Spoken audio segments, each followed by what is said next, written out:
রমজানের শেষ 10 দিনে একটি দোয়া বেশি বেশি পড়বেন।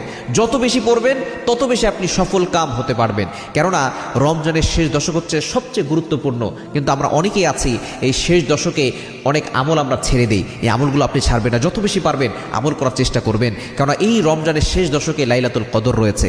এক রাত 1000 মাসের চাইতে উত্তম। আল্লাহ তাআলা সূরা নাজিল করে দিয়েছেন সূরাতুল কদর, ইন্না আনজালনাহু ফি লাইলাতিল কদর ওয়া মা আদরাকা মা লাইলাতুল কদর লাইলাতুল কদরি খায়রুম মিন আলফি শাহর।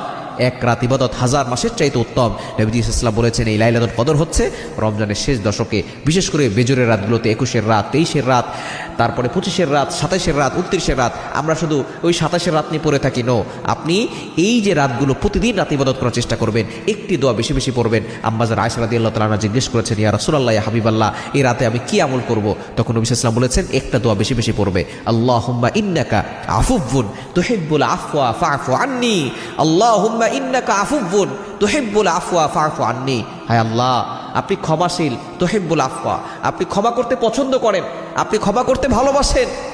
ফাফু আন্নি, আল্লাহ আমার গুনাহ খাতাগুলো ক্ষমা করে দেন। এজন্য আল্লাহর কাছ থেকে আপনি ক্ষমা চেয়ে নেবেন। কারণ যে রমজান পেল আর নিজের গুনাহ ক্ষমা করাতে পারলো না, তার মতো হতভাগা কপাল পোড়া কেউ নাই। এজন্য আসুন